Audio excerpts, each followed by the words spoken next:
नमस्कार, आप देख रहे हैं देश का सवाल और देश आज ये पूछ रहा है, कोरोना के वक्त अगर किसी ने आपकी जान की गारंटी ले ली कि साहब आप ठीक हो जाएंगे ये दवा खा करके, और आपने दवा वो खा ली, लेकिन वो दवा उसके लिए थी नहीं, तो गारंटी अगर उल्टी पड़ गई तो फिर क्या होता? यही सवाल कोर्ट पूछ रहा है, बार बार पूछ रहा है, और बाबा को माफी मांगनी पड़ रही है। योग गुरु माफी मांग रहे हैं, लेकिन माफी है नाकाफी, बार बार आना पड़ रहा, अब फिर बुलाया है। गंभीर बीमारियों के नाम पर रामदेव ने देश के साथ जो धोखा किया उसे लेकर सुप्रीम कोर्ट सख्त है, इसलिए रामदेव की 3 माफी को कोर्ट ने खारिज कर दिया। आज एक बार फिर से रामदेव और बालकृष्ण सुप्रीम कोर्ट में पेश हुए, माफी मांगी, खारिज कर दिया माफी को। सुप्रीम कोर्ट ने कहा 23 अप्रैल को फिर आना होगा साहब। दरअसल शुरुआत से रामदेव ने किसी को कुछ नहीं समझा, कोर्ट की अवमानना की, और जब कोर्ट ने सख्ती दिखाई तो रामदेव की हेकड़ी निकल गई। अब माफी मांग रहे हैं, लेकिन सुप्रीम कोर्ट माफी देने को तैयार नहीं। अब सवाल यह है कि क्या रामदेव ने करोड़ों लोगों का भरोसा तोड़ा, दवा के नाम पर करोड़ों जिंदगियों से खिलवाड़ किया, और जब पोल पट्टी खुल गई तो माफी मांग रहे हैं, माफी मांग के निकलना चाहते हैं। लेकिन सुप्रीम कोर्ट ये कह रहा है कि आप इतने मासूम हैं क्या? आखिरकार रामदेव ने जो किया उसकी सजा क्या होनी चाहिए? कोर्ट ने कहा फिर आइए, पहले सुनिए बयान, फिर बात करेंगे। आप कुछ कहना चाहेंगे बाबा जी? जो कह रहा था सर कोर्ट में कहा ना हमने। Thank you. अब उम्मीद है कि अब कोर्ट आपकी एक्सेप्टेंस वो माफीनामे को एक्सेप्ट कर लिया है कोर्ट ने। न्यायपालिका पे भरोसा है आपको? पतंजलि मामले में तीसरी बार की सुनवाई अब पूरी हो चुकी है। आज भी बाबा रामदेव और आचार्य बालकृष्ण सुप्रीम कोर्ट में मौजूद थे। फिलहाल कोर्ट ने इस पर फैसला सुनाते हुए इस मामले को अगले मंगलवार यानी अप्रैल 23 के लिए टाल दिया है। अब अगली सुनवाई इस मामले में 23 अप्रैल को होगी और उस दिन भी बाबा रामदेव और आचार्य बालकृष्ण कोर्ट में प्रस्तुत होंगे।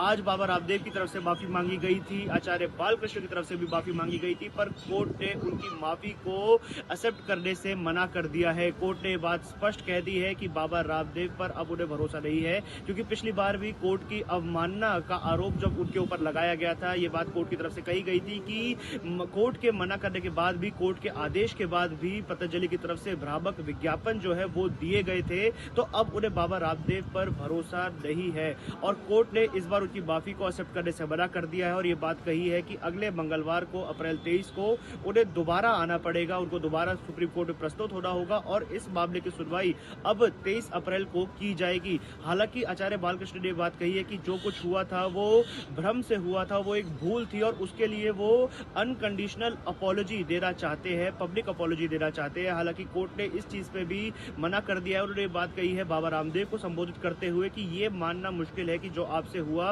वो नादानी में हुआ, आप कोर्ट के फैसले को समझते रहिए। ये बात कोर्ट की तरफ से आज स्पष्ट की गई थी। अब 23 अप्रैल को इसकी सुनवाई होगी, अगले मंगलवार को इसकी सुनवाई होगी और देखना ये होगा कि क्या अगला मंगलवार बाबा रामदेव के लिए एक अच्छा दिन साबित होता है या नहीं। अब आना तो मंगल को है, लेकिन क्या मंगल अच्छा दिन साबित होता है कि नहीं? लेकिन पूरी दुनिया के लिए तो अच्छा दिन होता ही है। मंगल क्या, मंगल जो है मंगल लेकर के आएगा या फिर बाबा एक बार फिर माफी मांगेंगे। हालांकि लोग ये भी कह रहे हैं कि संत हैं, माफी मांग रहे हैं, लेकिन कोर्ट बार बार ये क्यों कह रहा है कि आप इतने मासूम तो नहीं लगते? क्या सारा खेल पैसे का है, बिजनेस का है, या फिर यहां पर सब कुछ व्यापार है और भ्रामक प्रचार है? सवाल पहला, क्या जानबूझकर भ्रामक विज्ञापन किया गया? सब कुछ जानते हुए लोग मर रहे थे साहब, आपने प्रेस कॉन्फ्रेंस कर दी, गारंटी ले ली कि इससे ठीक हो जाओगे कोरोना से।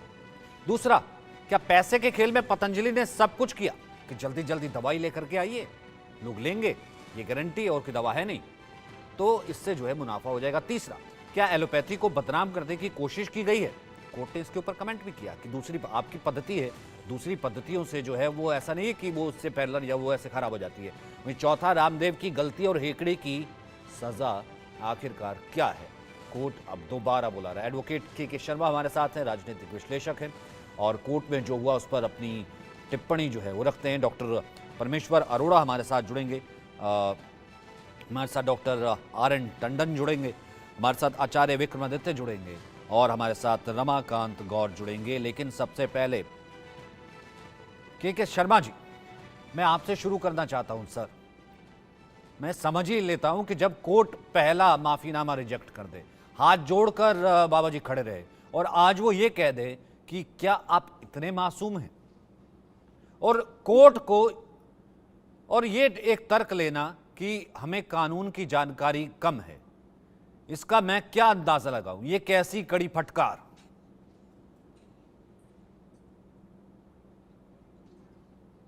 आप म्यूट है सर। हाँ, मेरी आवाज आ रही है? अब आ रही है। हाँ, मैं ये बोल रहा था कि आपने कोर्ट के सामने जिस तरह से नतमस्तक आपने देखा, बाबा रामदेव जी को कभी आपने ऐसा पहला कभी नहीं देखा होगा।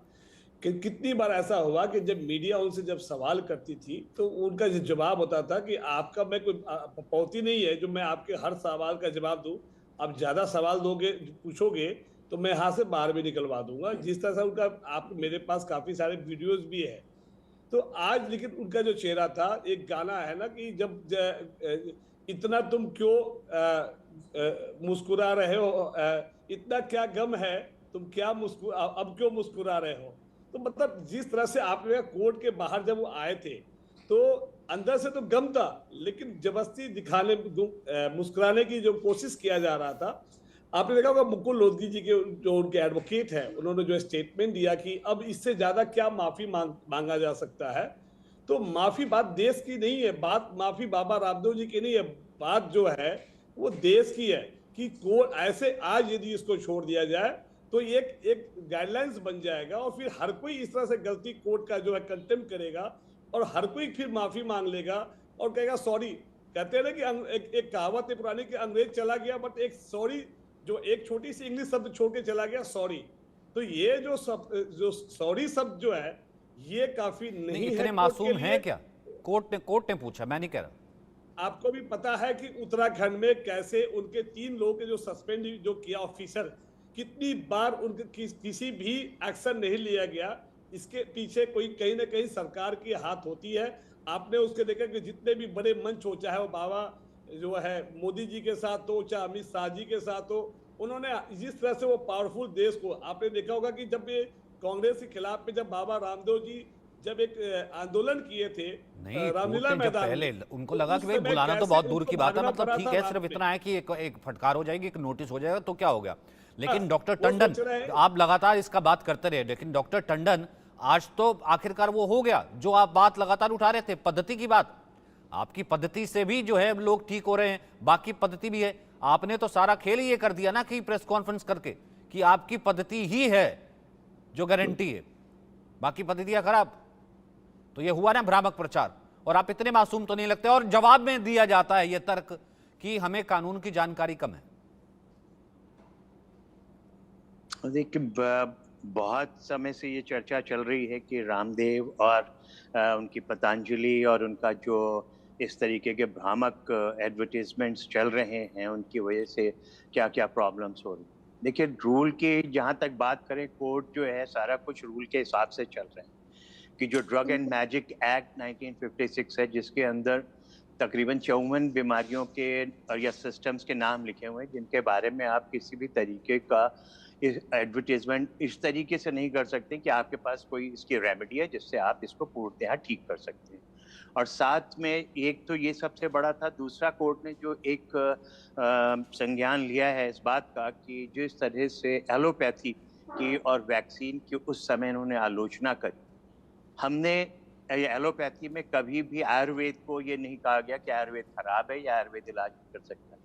हमें पता है कि आयुर्वेद के कुछ बहुत ही अच्छे गुण हैं। पतंजलि थोड़ा ना सर, आयुर्वेद तो यही तो आप लगातार कहते हैं ना, आयुर्वेद तो जब से क्या कहते हैं भारत आए, भारत में जो है भारत की तो देन ही आयुर्वेद है, मतलब बिल्कुल बिल्कुल बिल्कुल। तो उसकी तो हम हमेशा जो है सराहना करते हैं, तो कोई आगे बढ़ाए तो उसकी बहुत सारी सराहना। फायदे।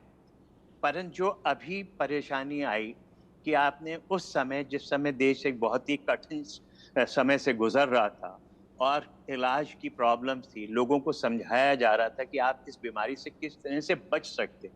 ठीक होने की बात हम लोग कभी भी नहीं कर रहे थे। वैक्सीन को हम प्रमोट कर रहे थे कि वैक्सीन लगने से कम आपके शरीर में कुछ ना कुछ फ़ायदा होगा और आप बीमारी को फैलने से रोक सकते हैं, और अगर आपको बीमारी होती है, तो उसकी सीरियसनेस कम होगी। उस समय पे जब वैक्सीन का प्रमोशन गवर्नमेंट कर रही थी, उस समय अचानक से कोरोनिल आई और उसका प्रचार हुआ।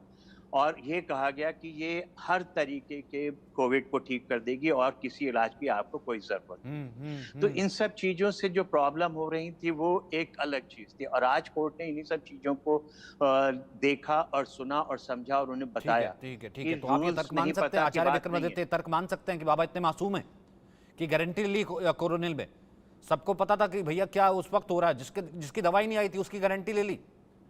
आज ठीक है माफी मांग रहे हैं, ठीक है, मैं उनका इस मायने में भी रिस्पेक्ट, लेकिन क्या उस वक्त सारा खेल पैसे का था? आप म्यूट हैं। जिस समय जनता टंडन जी, परेशान होती है। आचार्य जी से सवाल था मेरा, आपसे नहीं। अच्छा, ठीक ठीक ठीक। मैं म्यूट नहीं हूँ, मेरी आवाज आ रही होगी शायद। हाँ बोलिए आचार्य जी। देखिए, यहाँ पर सब लोग प्रबुद्ध लोग बैठे हैं, सारे डॉक्टर्स हैं, और कोरोना का जो समय था वो ऐसा भयावह समय था कि शायद मॉडर्न साइंस को भी उसके बारे में पूरी तरह से ज्ञान नहीं था कि है क्या वो वास्तविक बात। और जिससे जो बन पड़ रहा था, उन सब ने उसी प्रकार से इलाज करने का प्रयास किया। इम्यूनिटी को बूस्ट करना सबसे पहली आवश्यकता थी, और मुझे नहीं लगता कि इम्यूनिटी को बूस्ट करने से जो कहा जा रहा था, चाहे एलोपैथिक डॉक्टर्स के द्वारा, चाहे वो एम्स के सबसे सीनियर मोस्ट थे, कि आप इम्यूनिटी को बढ़ाने का प्रयास कीजिए। इम्यूनिटी, अगर रोग प्रतिरोधक क्षमता आपकी बढ़ जाएगी तो उससे कई प्रकार की भयावह जो है उससे आप लड़ सकते हैं। और हमने ये देखा भी कि विश्व में जिन लोगों की इम्यूनिटी स्ट्रांग थी, उन्होंने इस भयावह कोरोना के मुख्य जगहों में जाकर भी अपने आप को सुरक्षित रखा। कोरोनिल के बारे में बात की जा रही है, आयुर्वेदिक सिद्धांतों से बनी हुई एक दवा जिसका रजिस्ट्रेशन कराया गया, जो इंडियन मेडिकल एसोसिएशन जो सिस्टम है उसके अंदर एक लाइसेंस लेने का तरीका होता है, उसके द्वारा वो लाइसेंस लिया गया इम्यूनिटी को बूस्ट करने के लिए। और आयुर्वेदिक सिद्धांत के अनुसार से इस बात को प्रतिपादित किया गया कि आप अपनी इम्यूनिटी को वो बूस्ट पता करने है, के लिए, वो तो कोर्ट को भी पता है, वो तो वकीलों को भी पता है, वो तो सारी दुनिया को पता है। आज जो भयावह स्थितियां बनाने का बात की जा रही है, जो मैं कहूंगा मैं कोर्ट की बात मैंने आपसे ये पूछा कि एक आदमी उस वक्त किसी ने गारंटी ले ली, अगर आपने दवा बना दी होती, मैं फिर वही तर्क ले आता हूं पिछली बार जो मैं तर्क ले आता था, आप भी बनाते इतने शानदार, आप तो नहीं इस तरीके का प्रचार करते, आप तो भ्रामक विज्ञापन नहीं करते कि मैं गारंटी लेता हूं ठीक हो जाओगे। आपकी दवा से तो खांसी भी ठीक हो जाती है। आज डिस्पेंस से सिर दर्द होने की बात कौन कहता है? कोई आयुर्वेदिक वाला कहता है कि डिस्पेंस से सिर दर्द हो जाता है, इन्हीं के फार्मास्यूटिकल कंपनी कहती है सॉर्बिट्रेट से हार्ट का इलाज हो जाता है। वो कौन कहता है? ऐड चलता है, फेयर एंड लवली से आदमी गोरा बन जाता है, वो कहता है। उसके बाद कौन लगातार टूथपेस्ट, कोलगेट इत्यादि समस्त पूरे विश्व में। सर वो गोरे वाला आदमी मरता तो नहीं है ना, यहाँ पर तो आदमी मर रहा था सर उस वक्त। कोरोना की उस स्थिति को याद कीजिए, डॉक्टर परमेश्वर अरोड़ा, क्या दोनों बराबर है? क्या एक व्यक्ति ये कह के छूट जाएगा कि मुझे माफ कर दीजिए, मैं मासूम हूँ? मैं आपकी आवाज थोड़ी ठीक कराता हूँ, एक तो ना क्या कहते हैं, मैं आपको रेकमेंड करूंगा थोड़ा सा एक मोबाइल के पास आ जाइए, क्योंकि आपकी आवाज बहुत ज्यादा कम आ रही है। डॉक्टर परमेश्वर अरोड़ा, मतलब ये क्या मजाक चल रहा है क्या?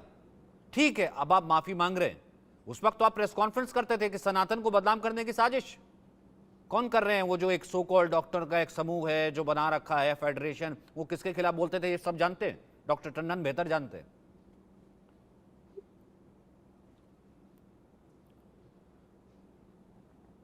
अरे ये सवाल मेरे से? आप बोलिए सर, क्योंकि डॉक्टर अरोड़ा का जो है वो फ्रेम चला गया।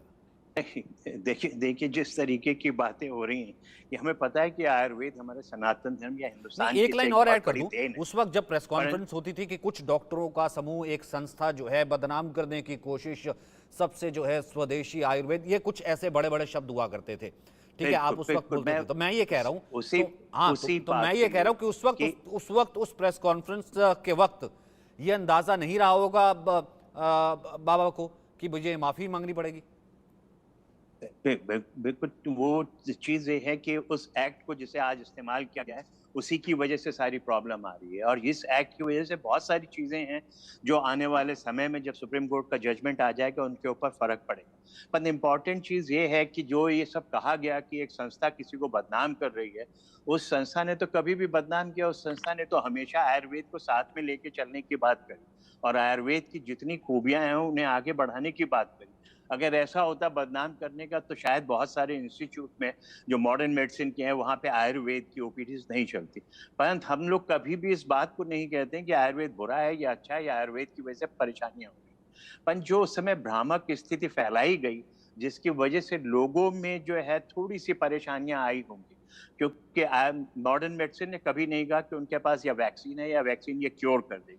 वैक्सीन सिर्फ इसलिए लाई गई कि वो आपको थोड़ा सा प्रोटेक्शन देगी और आप बीमारियों को आगे नहीं बढ़ाओगे और आपको भी अगर कभी इन्फेक्शन होता है तो उससे आप अपने आप को बचा सकते हो। और जहां तक सपोर्टिव थेरेपी की बात थी, सबको पता था, हर मरीज को पता था, हर आदमी को पता था कि जो भी इलाज हो रहा है वो आचार्य विक्रमादित्य जो तर्क देते हैं, वो जो फेयर वाली क्रीम होती है वो लगाने से आदमी गोरा हो जाता है और फिर उसके बाद उसकी जिंदगी जो है वो कई बार डिप्रेशन में भी चला जाए, कुछ भी चल जाए, वो भी तो गारंटी देती है। सचिन जी नहीं, इन सब चीजों पे फर्क पड़ेगा, इन सब चीजों पे फर्क पड़ेगा। इन सब एड्स की वजह से डेफिनेटली ये सारी चीजें, भ्रामक चीजें जो हैं आम जनता में एक तरीके की एक उम्मीद जगाती है जो कि गलत है। किसी को गलत तरीके की चीजों से उम्मीद जता के और उसको अपना सामान बेचना जो है, इसीलिए ये एक्ट बना हुआ है, drugs and magic remedy act. उसका सिर्फ मकसद ही यही है कि आप भ्रामक एडवर्टाइजमेंट्स नहीं बताएं और जो आम जनता है उसे अपनी हर चीज की सच्चाई बताएं। जहां तक बात करी जाती है कि किस दवाई से आप ठीक होगे और किस दवाई से आपको फायदा होगा, उसमें नुकसान भी होता है, दोनों ही चीजें होती हैं। थोड़ा सा मैं इसमें करेक्शन करना चाहूंगा। अभी ये ट्रायल नहीं हुआ है, अभी ये trial as per the law यदि देखा जाए तो वो माफी इसलिए नहीं मांग रहे हैं कि उन्होंने क्या दवा सही बनाया है, क्या वो फायदा है या नहीं है, भ्रामक है। कोर्ट का जो डायरेक्शन था कि उनको ये अभी ये जब तक ये क्लियर ना हो जाए, सर्टिफिकेट ना मिल जाए, आप ऐसा कोई भ्रामक प्रचार ना करें, उसको उन्होंने अवमानना किया गया है, उसके लिए इसके कंटेम्प्ट का मामला चल रहा है। ये अभी तक वो दवा हमारे जीवन के लिए फायदेमंद है। आपको पता है कि रात को 12 बजे सभी चैनलों पे, आपने देखा टीवी चैनलों पे या जो पेपर पे जो न्यूज आता है, जो छोटा कद हो बड़ा हो जाएगा, आपको बच्चे नहीं हो रहे हैं बच्चा हो जाएगा, लड़का नहीं हो रहा लड़का हो जाएगा, लड़की नहीं हो रहा लड़की हो जाएगा, ये जो चीजें हैं इस पे ये कानून यदि आज जो कोर्ट ने एक्शन लिया है इससे बहुत ज्यादा फर्क पड़ेगा। ऐसे लोग जो देश में, आप देखोगे विदेशों में यदि कोई आदमी नकली दवा, यदि नकली खाद्य पदार्थ में कोई मिलावटी चीज बेचता है तो उनपे कड़ी से कड़ी सजा का प्रावधान है। बट हमारे देश में जो सजा का बंद हो जाती है चीजें सर, व्यापार के व्यापार बंद हो जाते हैं, एक चीज घटिया निकला है तो मैं किसी को एग्जांपल दे रहा था, आप केस कर सकते हैं सर, मेयर केस कर सकते हैं, लेकिन जो हमारे जो सिस्टम में जो इतना जो डिले जो है, काफी जो कोर्ट का जो प्रोसीजर है कितना लंबा है, जिसमें तब तक तो वो सोचता है कि चलो यार 3 साल अबाउट द लॉ हो गए ना ये तो। डॉक्टर परमेश्वर अरोड़ा, क्या होगा डॉक्टर परमेश्वर Arora, this is about the law ना, मतलब ये तो आपने सोच लिया था कि ठीक है आते रहेंगे नोटिस, भाई स्वदेशी है, पतंजलि है, आयुर्वेद है, भाई आयुर्वेद तो पहले भी था, अभी कौन मासूम है? देखिए मासूम है या फिर दो बातें हैं, पूरे फंसे बाबा। दो बातें हैं। ठीक है अरोड़ा जी से मैंने पूछा, ठीक है एक सेकंड आपसे, हाँ ठीक है शर्मा जी आऊंगा हाँ डॉक्टर अरोड़ा जी, अरे शर्मा जी आऊंगा आपका, हाँ लगता है हाँ और गोइंग ऑन कर लीजिए। दो बातें हैं। आज जो भी हुआ या पीछे भी महीना 1.5 महीने से जो चल रहा है उससे बड़ा क्लियर हो गया, सबको एक स्ट्रॉन्ग मैसेज चला गया कि whosoever is contempt of court cannot be acceptable। सीधी सी बात है, हमारे देश में आज भी कानून का राज है। whosoever में चाहे बाबा जी हो चाहे कोई मंत्री हो, आज हम देख रहे हैं हमारे देश में मंत्री क्या मुख्यमंत्री भी जेल में बैठे हुए हैं। तो सीधी सी बात है, कानून सबके लिए बराबर है और कानून को आप जो है उसकी अवहेलना नहीं कर सकते, उसे मजाक नहीं बना सकते। हमारे जो कोर्ट्स हैं बेसिकली नियम का पालन कराने में पूरी तरह से सक्षम है। देर हो सकती है लेकिन अंधेर नहीं होगी, चाहे आप कुछ भी आपको जाना पड़ेगा। तो कानून का राज है। आज खुशी की बात है, खुशी का दिन है, गौरव का दिन है। और लेकिन एक बात यहाँ पे इस मंच से, जहाँ पे इतने विद्वान हमारे चिकित्सक भाई बैठे हुए हैं, मैं कहना चाहूंगा, बार बार मैं हर चैनल पे ये कह रहा हूं कि supreme court contempt of court के चलते बाबा रामदेव को आप एक तरह से लताड़ भी लगा रहे हैं, उनको पनिश भी करने की बात कर रहे हैं। लेकिन हम आयुर्वेदिक स्कॉलर ये कह रहे हैं कि क्या ये जो मैजिक रेमेडी एक्ट है, ये एलोपैथ, आयुर्वेद, होम्योपैथ, यूनानी पे सेम बुक, सेम एक्ट क्या एप्लीकेबल होना चाहिए? मैं आपको एक बात एग्जांपल देना चाहूंगा। अभी 2-4 दिन पहले मैंने न्यूज़पेपर में एक आर्टिकल पढ़ा जिसमें हमारा स्वास्थ्य एवं परिवार कल्याण विभाग ने 25 बीमारियां ऐसी दी हैं जो होम्योपैथिक, आयुर्वेदिक, यूनानी जो है वो क्लेम ना करें, कि नहीं तो उनको 1 साल का पनिशमेंट होगा। ये पेपर की कटिंग है, मैं दिखाना चाहता हूँ, यहाँ पे मैंने मोबाइल में फोटो भी ली है, आप शायद नहीं देख पाएंगे। उसमें पहली बीमारी का नाम है एस्थमा। अब आप देखिए कि बहुत सारे एलोपैथिक डॉक्टर बच्चों को लिख देते हैं कि इसको ब्रोंकियल एस्थमा है। And you trust me, I am Ayurvedic practitioner, दिन में 50-60-100 पेशेंट प्योर आयुर्वेदिक तरीके से देखता हूँ। इतने सारे बड़े बड़े हॉस्पिटल के लिखे हुए कि एस्थमा के पेशेंट है और हम दवाई देते हैं, और 6 महीने बाद, 3 महीने बाद, कोई 9 महीने बाद उस बच्चे को वो चीजें खत्म हो जाती है। वो पेशेंट हमारे पास 5 साल अवधि लौट के आता, कहता था आपने एस्थमा ठीक कर दिया था। सो मैं कहने का मेरा अभिप्राय यह है कि अगर कोई चीज, मैं मानता हूं कि एलोपैथ में एस्थमा का क्योर नहीं है, लेकिन एलोपैथिक डॉक्टर ये कैसे कह सकते हैं कि आयुर्वेद में भी नहीं होगा? और अगर आयुर्वेद में है तो how we should propagate our message to the society without advertisement कि भाई आपको अगर एस्थमा कहा जा रहा है तो आप एलोपैथ में नहीं इलाज है, लेकिन आप हमारे पास आ सकते हैं। मेरा क्वेश्चन ये है, अब आर्थराइटिस के लिए उन्होंने कहा कि गठिया में आप क्लेम मत कीजिए कि आप ठीक कर सकते हैं। अरे भाई, मैं एक चिकित्सक इस बड़े प्लेटफॉर्म से ये बोल रहा हूं कि मैंने हजारों पेशेंट गठिया के ठीक किए हैं। तो मुझे ये पूछना है सब लोगों से, गारंटी देते हैं आप गारंटी देते हैं जब दवा देते हैं साथ? नहीं, आप गारंटी वर्ड कुछ नहीं होता। हम प्रैक्टिशनर हैं, मैं एक एमडी डॉक्टर हूं। लेकिन एक ने तो गारंटी दी ना सर, एक ने गारंटी दी। मेरा आर्गुमेंट वहीं पे आके फंस जाता है ना सर। या तो वो बहुत मासूम है सर, या तो वो बहुत मासूम है, या फिर वो उसी पद्धति के तहत जो है वो बहुत बड़ा कारोबारी है। गारंटी कभी किसी को छोटी सी बीमारी के लिए भी, हमारा सर्जन भाई जब सर्जरी करने जाता है उसको मालूम है कि 100 में से 100 पेशेंट ठीक होंगे, लेकिन वो कंसेंट लेता है कि अगर टेबल पे, ऑपरेशन टेबल पे कुछ हो गया तो मैं जिम्मेदार नहीं। वो गारंटी तो बात की छोड़िए, वो ऑपरेशन टेबल पे कोई इमरजेंसी हो सकती है किसी के साथ भी। तो हमारे मेडिकल साइंस को आप मैकेनिकल साइंस से रिलेट नहीं कर सकते, चाहे वो पैथी एलोपैथ हो, चाहे आयुर्वेद, चाहे होम्योपैथिक। एक सिंपल ग्लूकोज से रिएक्शन होता है किसी को, ब्लड हम चढ़ाते हैं किसी की जान बचाने के लिए, लेकिन ब्लड ट्रांसफ्यूजन करते समय जो है वहां पे ऐसे इमरजेंसी रिएक्शंस होते हैं, एलर्जिक रिएक्शंस होते हैं, पेशेंट की जान चली जाती है। तो हमारे मेडिकल प्रोफेशन में गारंटी शब्द तो डिलीटेड है। हमसे कोई बोले कि 500 की जगह डॉक्टर साहब 5 लाख फीस ले लीजिए, गारंटी दे दीजिए, तो हम उस पेशेंट को नहीं अटेंड करेंगे। तो वो गलत है, वो ठीक नहीं है। तो इसका मतलब डॉक्टर अरोड़ा आप भी तो वही प्रैक्टिस करते हैं। आप कहते हैं गारंटी की चीज की होती नहीं है, जब आप कहते हैं गारंटी की चीज की होती नहीं है डॉक्टर अरोड़ा, इसका मतलब तो ये हुआ। लेकिन हाँ, ये मैं कहता हूं, अगर इनफर्टिलिटी की बात करना है, इनफर्टिलिटी का मुझे नहीं पता एलोपैथ डॉक्टर कितना कॉम्पिटेंट है इनफर्टिलिटी ट्रीट करने में, लेकिन हम बैठ करके उन लोगों को जो अनफॉर्चुनेटली 5-7 साल से ट्राई कर रहे हैं, but they are not, ladies not conceiving, हमारे पास मेडिसिन हम ट्राई करते हैं, कंसीव होता है। सो कहने का मतलब हम गारंटी नहीं दे सकते, लेकिन हाँ वी कैन ट्राई, और हमें अपनी बात को पहुंचाना भी है। पर जिसने गारंटी दी, जिसने गारंटी दी, क्या कोर्ट ये मान ले कि वो मासूम है? वो मासूम नहीं है, वो मासूम नहीं है, रमाकांत जी गलती है। नहीं ठीक है, मैं तभी रमाकांत जी को वेट इसलिए करवा रहा था ताकि सारे जो आर्गुमेंट एक बार पता लग जाए। भाई अगर एलोपैथी वर्सेस आयुर्वेद नहीं है तो फिर बाबा माफी क्यों मांग रहे? हाथ जोड़ के को करें, कंटेम्प्ट नहीं है बाहर आकर के, तो फिर माफी मांग रहे हैं because of contempt of court. हम भी उनका विरोध कर रहे हैं because of contempt of court, not because of कि वो बीमारियां ठीक करना है। कंटेम्प्ट तो तब होता है ना सर, अवहेलना। कोर्ट की अवहेलना ये जो उनको नोटिस दिए जा रहे हैं कि मत इस तरह का एडवर्टाइजमेंट कीजिए, जो हमारी drug and cosmetic remedy act है उसको फॉलो कीजिए, रमाकांत जी वो फॉलो नहीं कर रहे हैं तो वो गलत कर रहे हैं। हाँ ठीक है रमाकांत जी, फिर उसके बाद आचार्य विक्रमादित्य। ये केस भ्रामक एडवर्टाइजमेंट का तो अब बिल्कुल भी नहीं रह गया, झूठ का है। ये केस धूर्तता का है। कैसे? एडवर्टाइजमेंट जो है वो है कि मैं कोरोना का इलाज कर सकता हूं कोरोनिल से, जो WHO अप्रूव्ड है। WHO ने अगले दिन कहा कि हमारा कोई अप्रूवल नहीं है।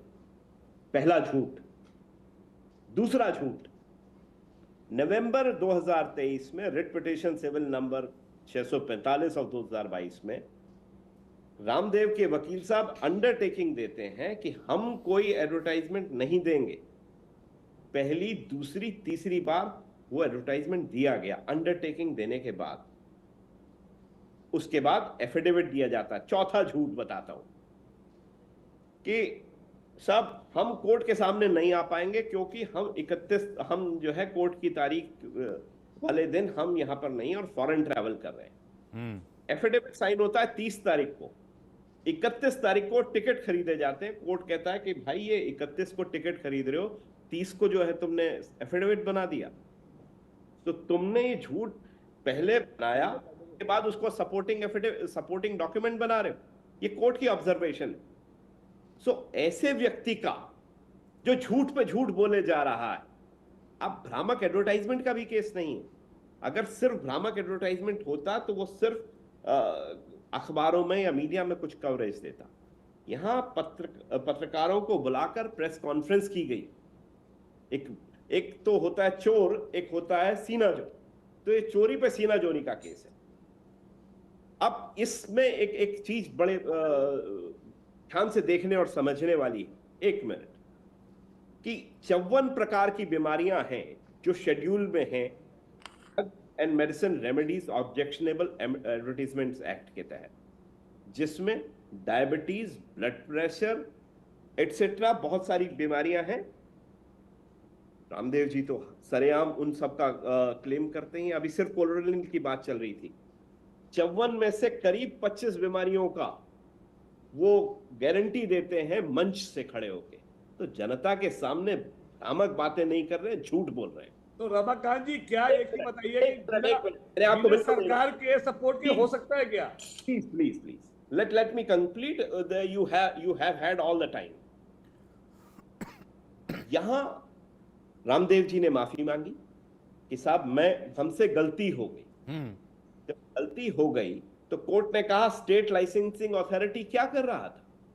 वो सो रहा था। बोला साहब हम सुप्रीम कोर्ट की वेट कर रहे थे। सुप्रीम कोर्ट ने कहा ऐसा कोई हमने ना डायरेक्शन दी ना कानून में प्रावधान है।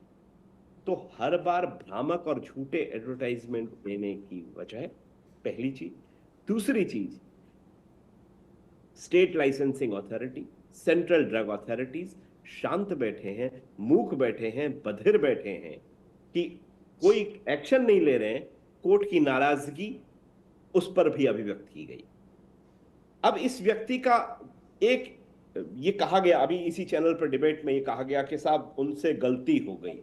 मैं कहूं मैंने चोरी कर ली और सामान लौटा दिया तो चोरी का ऑफेंस नहीं रहा। क्या ऐसा है?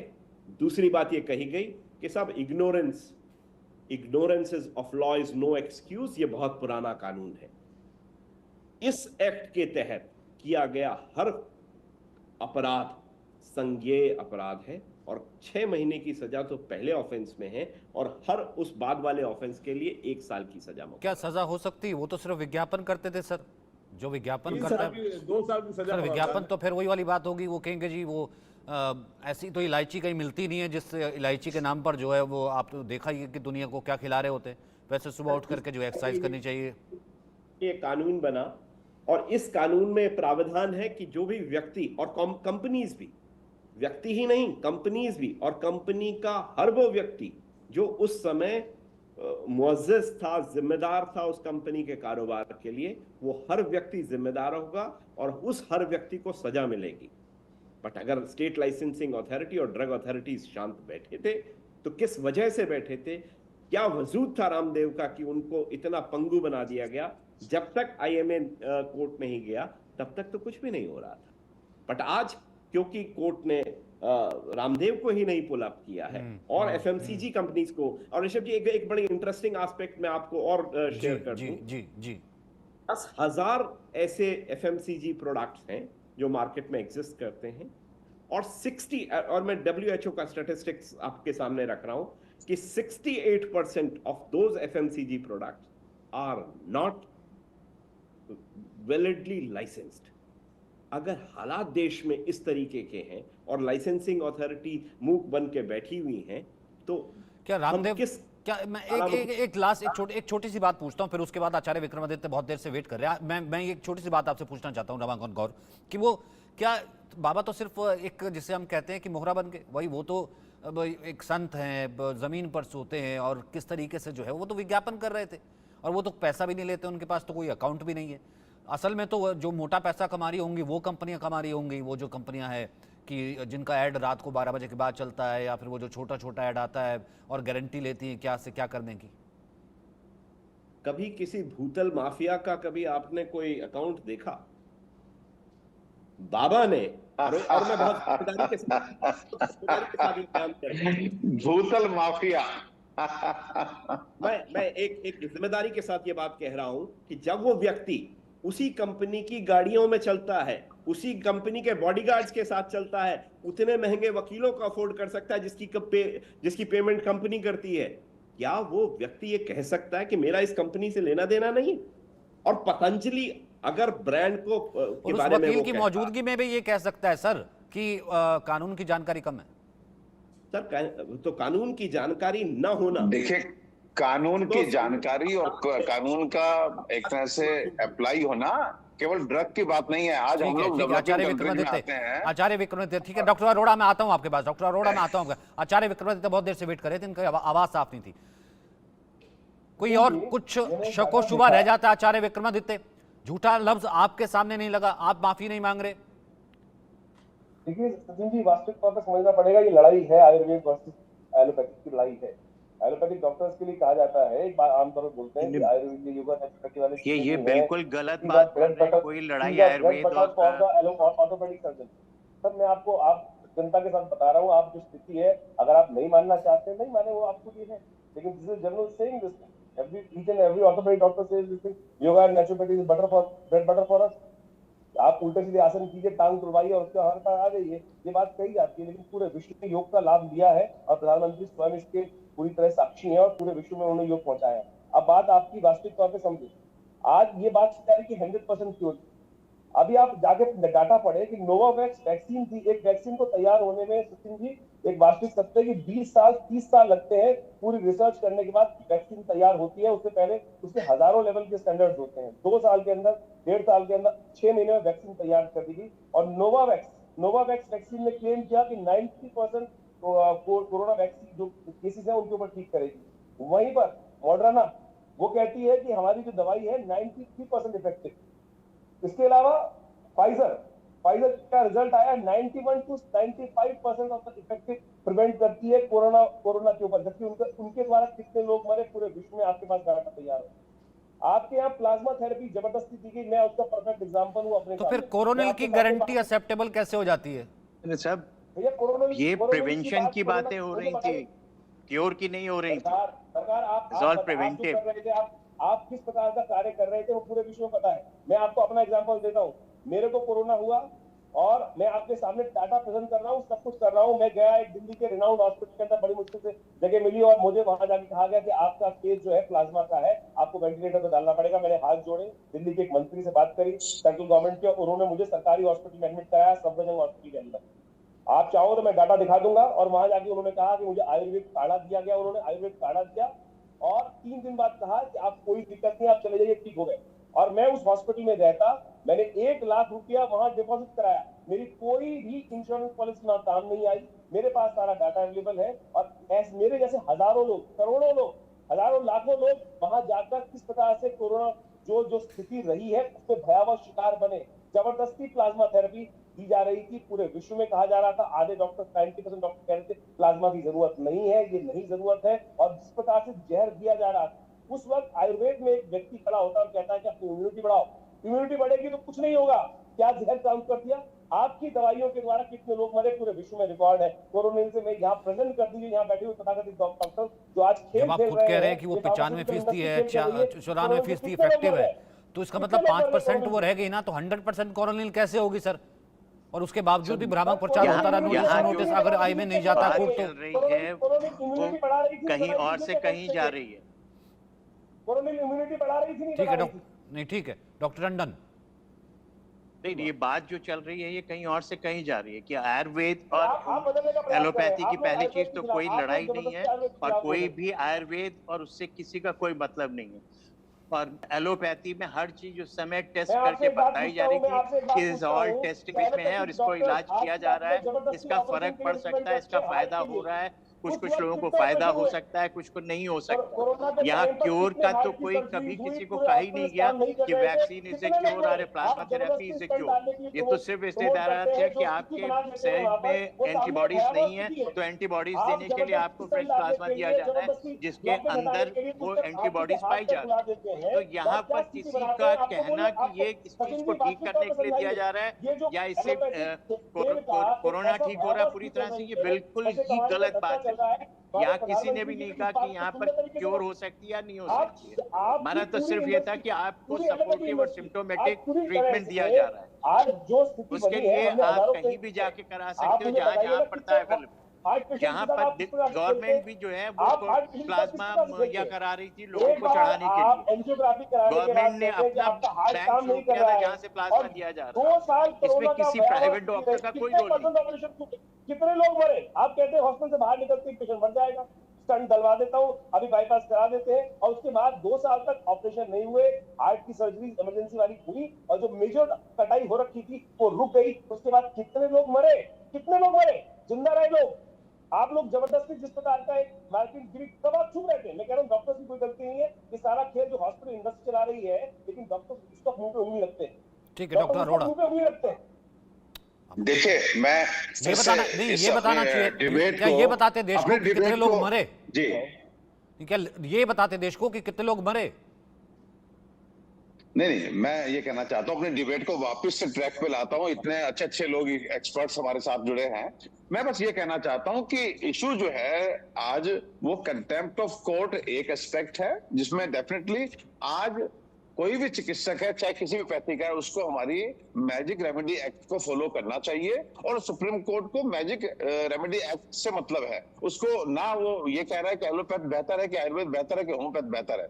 बात कंटेम्प्ट ऑफ कोर्ट की एक साइड रखते हैं। मैं आयुर्वेदिक स्कॉलर बार बार हर मंच से एक डिमांड कर रहा हूं कि जो बीमारी एलोपैथ में ठीक नहीं हो सकती, बिल्कुल मतलब नहीं है कि वो आयुर्वेद में भी ठीक नहीं हो सकती। So we Ayurvedic doctor demand for a separate magic remedy act, and हमारा जो कंट्रोल है वो आयुष करे। अगर आयुर्वेद में भी कोई और क्लेम करता है, कोई आगे बोलता है कि साहब हम 1 महीने में आपका 50 किलो वजन कम कर देंगे, आपकी हाइट बढ़ा देंगे even at the age of 27, तो वो आयुष मंत्रालय है, क्योंकि आयुष ही आयुर्वेद के बारे में एक लाइन खींचेगा, मर्यादा बनाएगा कि क्या सही है क्या गलत है। एक एलोपैथिक डॉक्टर, एक आईएमए कम से कम आयुर्वेद को कंट्रोल ना करे। बिकॉज शुगर की आप बात करते हैं, अरे भाई मैं रोज बैठ करके लोगों को शुगर की मेडिसिन बंद कराता हूँ। शुगर के 3 वेरिएंट है, अब कंजेनाइटल है, हेरिडिटरी है, या लाइफस्टाइल डिसऑर्डर है। अगर लाइफस्टाइल डिसऑर्डर है तो उसका थोड़ा सा डाइट सही करा के, थोड़ा सा उसको योग पे डाल करके और हल्की फुल्की आयुर्वेदिक हल्दी नमक दे करके, कुछ दे करके हम जो शुगर ठीक कर देते हैं। तो कहने का मतलब यह है कि प्लीज ट्राई टू अंडरस्टैंड,